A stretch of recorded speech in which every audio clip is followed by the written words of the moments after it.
Allez, go. Bonjour Nicolas Xismartov. Bonjour. Merci d'avoir accepté mon invitation. Nicolas, tu es journaliste à SoFoot. Tu es aussi l'auteur de Terrain de jeu, Terrain de but aux éditions de l'Atelier. Alors, je voulais revenir avec toi sur le mondial de foot qui va avoir lieu en 2022 au Qatar. Mais d'abord, un mot quand même sur ce qui se joue en ce moment à Canal+. Le journaliste sportif Sébastien Toen a été licencié il y a quelques semaines, quelques mois maintenant, même après une parodie de l'heure des pros, l'émission de Pascal Pro sur CNews. D'autres ont été virés depuis, beaucoup d'autres d'ailleurs, pour l'avoir soutenu. Visiblement, les pressions en interne continuent. Qu'est-ce qui se joue en ce moment à Canal+? C'est quoi? C'est l'histoire d'une ligne éditoriale, d'une censure, ou c'est l'histoire d'une volonté de vider le service des sports de Canal+, ou les deux peut-être? Après, vider le service des sports de Canal+, au moment où ils viennent de récupérer la Ligue 1, j'y crois moyen. Et puis, de toute manière, apparemment, ils pensent déjà à réembaucher des gens qui viendraient de Téléfoot, la chaîne de Mediapro qui forcément s'est arrêtée. Non, je pense que là, pour le coup, il y a cette fameuse ligne rouge apparemment dans le groupe Canal aujourd'hui qui existe autour de CNews, qui est donc cette espèce de chaîne d'info continue qui se rapproche de plus en plus de valeurs actuelles avec des images et qui apparemment est surprotégée. Moi, j'avais lu une interview de Bertrand Huskla, l'humoriste, qui expliquait Ouais. qu'il pouvait parler de tout sauf de ça. Donc, ça démontre bien qu'il y a une espèce de sanctuarisation de cet outil qui apparemment est un outil politique également pour Bolloré. Donc, ce qui s'est produit, Sébastien Toen n'est pas un journaliste de foot, c'est d'abord un humoriste qui a participé à un sketch sur une autre plateforme d'une chaîne liée à un site de pari en ligne, où clairement, il taillait un short assez plutôt bien vu à ce plateau télé. Et tous ceux, y compris des gens qu'on pensait intouchables, comme Guy, ont été soit menacés, soit licenciés. Y compris des personnes qui ne sont pas forcément les plus iconoclastes. Et ce qui se produit actuellement au sein de la service des sports, c'est de ce qu'on en sait, si on croit les retours qui viennent dans la presse, c'est qu'il y a clairement une volonté d'épuration. C'est-à-dire que tous ceux, on demande quasiment une autocritique. C'est très maoïste, hein. C'est très marrant venant de cette chaîne. On demande une autocritique à ceux qui ont eu le malheur de signer de leur nom ou dont on soupçonne d'avoir signé anonymement la pétition de soutien. Le climat est intéressant parce que malheureusement, je pense que c'est quelque chose qui va se développer dans les groupes de presse et ce n'est pas spécifique, à mon avis, au sport. Et je pense qu'au groupe de presse, évidemment, je ne pense pas aux petits groupes de presse indépendants ou à la presse qu'on peut trouver sur le net, etc. Mais je pense à ces grands groupes constitutifs, malgré tout, encore aujourd'hui, des médias français, où là, il y a de plus en plus une volonté de serrer la vis sur ce côté idéologique, parce que c'est clairement là-dessus que ça joue, parce que le cas en soi de Sébastien Toen n'a rien d'extraordinaire, hein. C'est un sketch parmi d'autres. Il y a eu plein de choses qui ont été faites, qui en sont encore faites sur la chaîne aujourd'hui. C'est d'autant plus surprenant que, par exemple, l'émission comme le Canal Football Club a plutôt évolué de manière positive en termes de ligne éditoriale. Mais clairement, il y a cette sanctuarisation de CNews, ça ressemble à une préparation de campagne électorale et d'un média qui veut peser sur. Et donc, il ne faut surtout pas y toucher. C'est très violent et je pense c'est très inquiétant. Très Ouais. inquiétant pour l'ensemble de la presse, au-delà du cas Canal et services des sports de Canal. Alors justement, quand même, un mot aussi sur la presse du sport. Avec la crise sanitaire, la presse sportive est un peu en souffrance, qu'il s'agisse d'ailleurs du sport amateur ou du sport professionnel. À quoi la ressemble la vie d'un journaliste sportif? C'est quoi le quotidien d'un journaliste sportif à l'heure du Covid? C'est amusant. Enfin, moi, personnellement, je ne le vis pas trop mal. Je traite plutôt des sujets de société, donc il y en a toujours autour du sport. Ce qui se passe, c'est qu'aujourd'hui, on a bien vu, et je cite tous les gens qui consultent la presse, qu'il a bien fallu que les rubriques sportives des journaux ou des médias en général, ou la presse spécialisée, l'équipe, au foot, etc., il faut trouver des sujets. Donc, ça a peut-être été poussé à développer l'imagination. Il y a des choses plutôt pas mal, je trouve, qui sont produites. Le problème, c'est les revenus. Enfin, je suis désolé, la presse, c'est une économie. Il faut payer les gens, il faut payer ça.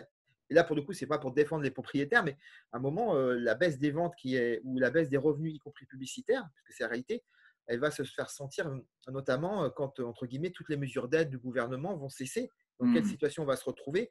Il y a des nouvelles habitudes aussi de consommation des médias qui se sont développées durant cette période. On n'a jamais autant lu, c'est vrai, mais les gens, par exemple, ont beaucoup recouru à l'Internet, forcément, puisqu'ils sont restés beaucoup chez eux. Et donc, avec peut-être une volonté ou un souci de trouver du gratuit, entre guillemets, du free, Ouais. mais rien n'est jamais gratuit, puisque par exemple, on paye déjà la connexion pour accéder à Internet, donc rien n'est jamais gratuit. Et ça peut amener des évolutions de comportement. Et on voit bien que, par exemple, un grand nombre de titres ont augmenté énormément le nombre de leurs articles mis en ligne, réservés, entre guillemets, aux abonnés. Rien que ça, c'est un signe qu'il y a une économie qui est en train de se reformuler. Pour la presse sportive, je pense que l'un des intérêts, c'est qu'on s'est quand même mis peut-être à parler, pas trop, malheureusement, beaucoup ou assez du sport amateur ou de ce que peut vivre l'éducation physique et sportive en ce moment, même s'il y a eu quelques alertes. Mais c'est vrai qu'on s'est quand même mis à traiter un peu différemment les questions sportives et à leur redonner une signification. Et de toute façon, de l'actualité, que ça soit, on va en parler, les JO ou la Coupe du Monde ou d'autres événements sportifs qui d'un coup prenaient d'autres résonances et toute leur dimension politique étaient forcément mis en avant, alors qu'auparavant, on pouvait se concentrer ou dire ou justifier qu'on se concentrait sur l'aspect sportif. Ouais. J'ai dit tout à l'heure, en 2022, c'est le mondial du football au Qatar. On a appris il y a quelques jours que plus de 6500 ouvriers, la plupart d'ailleurs des travailleurs migrants, avaient perdu la vie sur les chantiers du mondial. On en a assez peu entendu parler. Moi, je l'ai appris par toi d'ailleurs. Ça veut dire que personne ne s'en émeut, que le Qatar bafoue les droits de l'homme et personne ne s'insurge, pas plus la FIFA que l'Union européenne.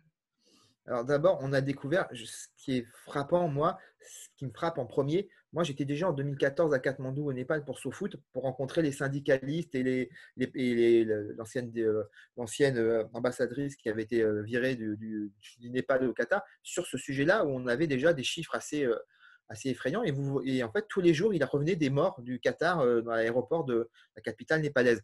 Ouais. Et il y avait déjà des ONG, des unions syndicales internationales, la presse internationale qui écrivait. Et moi, j'ai fait un peu une recherche Google. Il y a eu beaucoup d'articles et de choses dessus. Et les ONG ont fait pression. La FIFA a fait semblant de faire pression. On a eu ce genre de réaction, mais c'est très minime au regard de ce qui est la réalité de ce drame. Et moi, je dis encore une fois, ce n'est pas la question que ce soit le Qatar, parce qu'on va s'acharner spécifiquement. C'est que les 6500 morts sont des victimes non pas forcément sur les chantiers à la suite d'accidents, mais des conditions de travail avec la chaleur, l'exploitation, etc., pour faire une Coupe du Monde. Ce n'est pas 6500 morts liés aux conditions de travail générales dans le pays, c'est qu'on a fait mourir, et on fait mourir encore des gens, et encore on ne connaît pas le chiffre exact, Ouais. parce qu'évidemment le canal ne fournit pas et qu'on a juste les retours des pays d'où viennent ces personnes. Et ouais, donc c'est la première dimension. On n'est même pas sur la question des droits de l'homme, on est sur la question sur le droit de vivre, c'est-à-dire le droit de vie des travailleurs. Et la deuxième dimension qui est très importante à souligner, c'est que ces personnes qui meurent viennent du Népal, de l'Inde, de ce genre de pays qui sont soucis d'eux.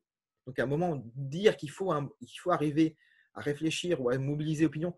Et moi, quand je parle de boycott, je ne vois pas d'autre outil. Parce qu'aujourd'hui, on voit bien que les rares tentatives de pression, alors le Qatar a un peu modifié, par exemple, sa loi sur les conditions des travailleurs immigrés. Il faut savoir que quand vous êtes travailleur immigré au Qatar, vous arrivez, votre employeur vous confisque votre passeport, etc. Donc il y a des choses qui sont absolument abominables. Mais au-delà de ça, quel autre moyen de pression? Et puis, il s'agit peut-être qu'à un moment, l'Union européenne, puisqu'on est en France, puisque nos ministres ont signé, les différents ministres des pays, dont la France, ont signé un texte, un appel en disant qu'il fallait respecter davantage les droits de l'homme et sociaux dans l'organisation des événements. Il faut se mettre en conformité. On a bien retiré, il devait y avoir une compétition internationale de hockey en Biélorussie, excusez-moi, en Biélorussie, ça a été annulé. Il faut bien un moment qu'on prenne des décisions fortes sur ces questions-là.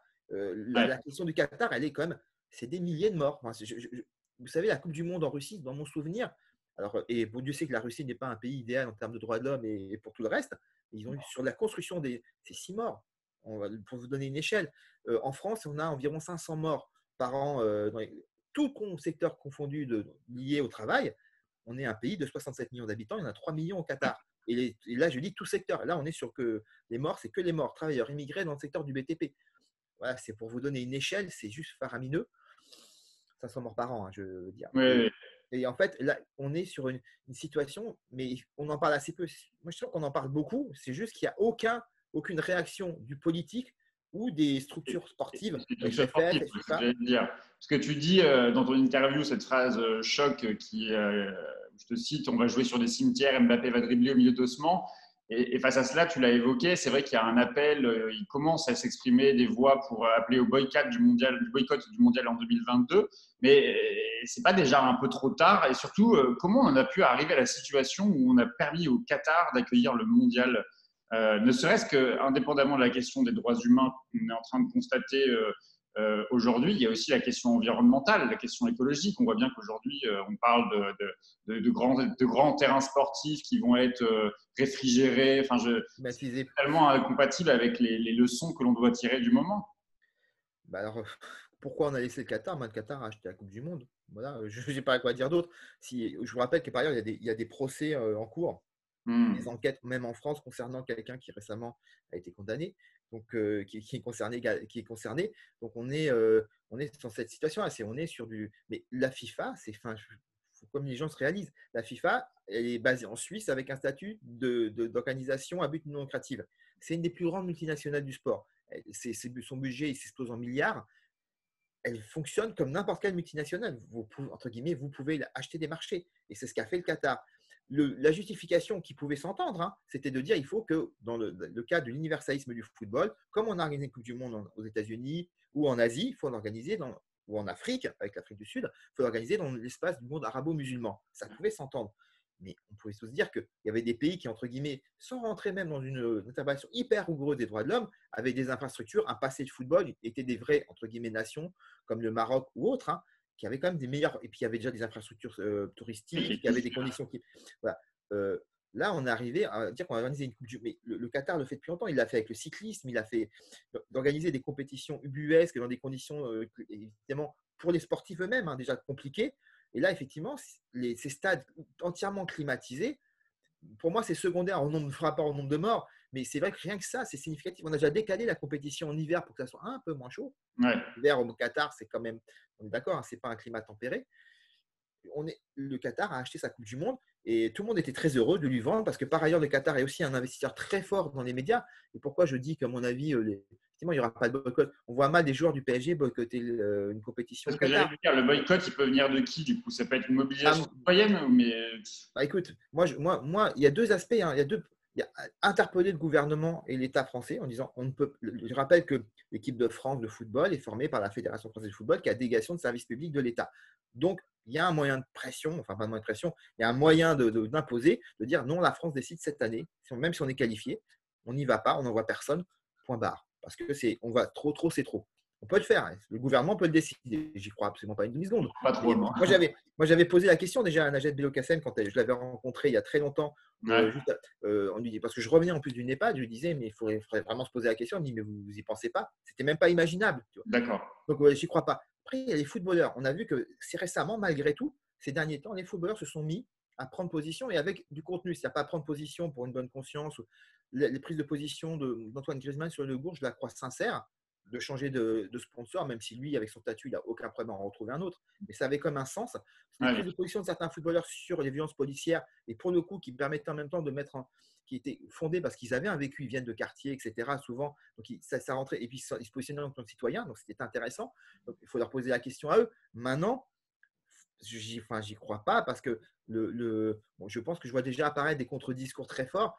C'est pas possible. Et puis en plus, il y a un deuxième phénomène qui, à mon avis, va arriver très puissamment. C'est que si on sort, entre guillemets, de cette pandémie, ce qui n'est pas encore acquis, évidemment, et tout le monde va dire, mais on en a besoin. On a besoin d'une Coupe du Ouais. Monde, d'un événement, Justement, c'est ce que blablabla. j'allais te dire. Il y a une alternative possible si il y avait un mouvement Non, de mais masse moi, boycott, non, c'est pas un autre possible. lieu pour accueillir le mondial? Il faudrait que la FIFA change radicalement sa conception de ce qu'est une Coupe du Monde. Il faudrait qu'elle accepte que les pays, parce que c'est quand même ça aussi un des problèmes. Alors le Qatar, effectivement, est une lourde responsabilité, mais il faut voir ce que c'est que le cahier des charges qu'on impose aux pays. Donc déjà, des nations comme la France au moment de l'Euro 2016, ça a été très lourd économiquement et encore aujourd'hui. Si aujourd'hui la mairie de Marseille pense à vendre le stade Vélodrome, c'est parce qu'il a fallu le rénover à prix d'or pour l'Euro 2016 et que c'est aujourd'hui, dans le contexte en plus actuel, insupportable pour les finances de la ville. Donc on en est quand même là. Voilà, donc même pour un pays comme la France, c'est difficile.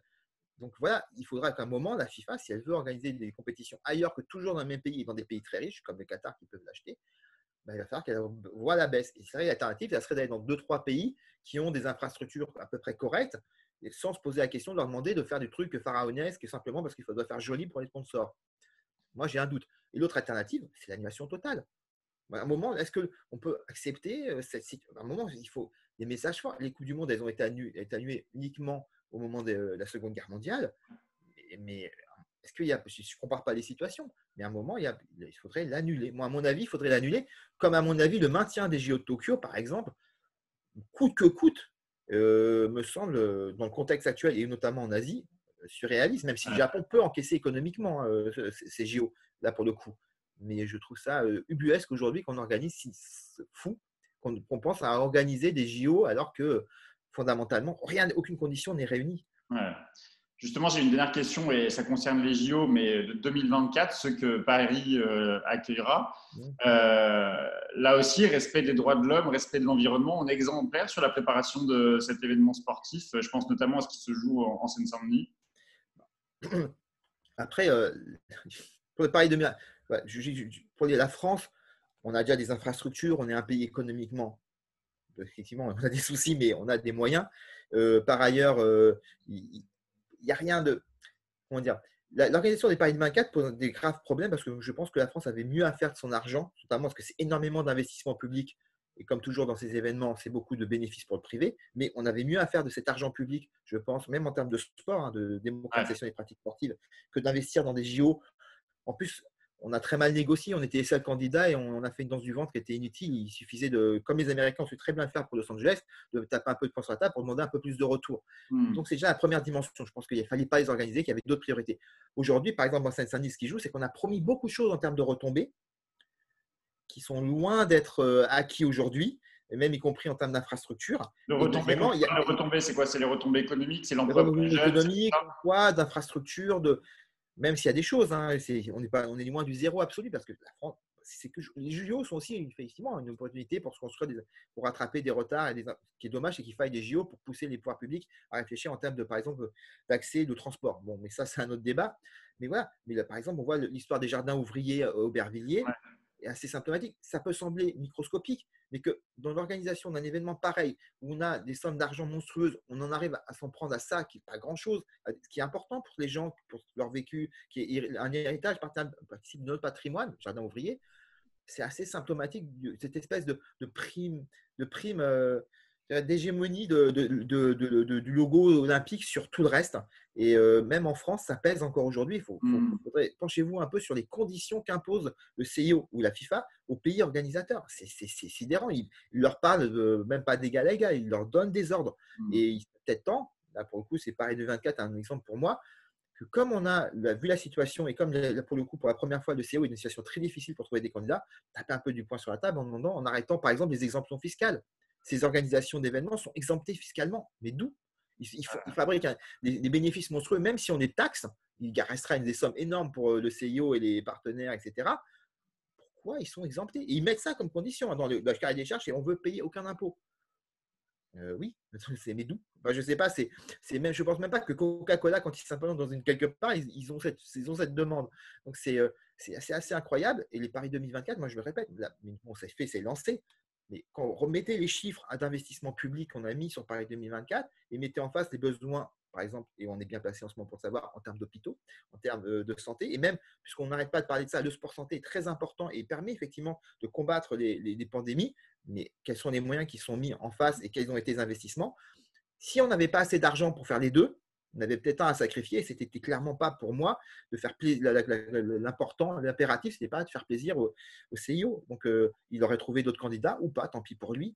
Mais cette idée qu'il faut absolument organiser des JO, comme il faut absolument organiser une Coupe du Monde, il faut en discuter un moment. Il faut se poser au regard de la situation. Et même pour le sport, pour la pratique sportive de tous et de toutes. Merci beaucoup, Nicolas. Merci.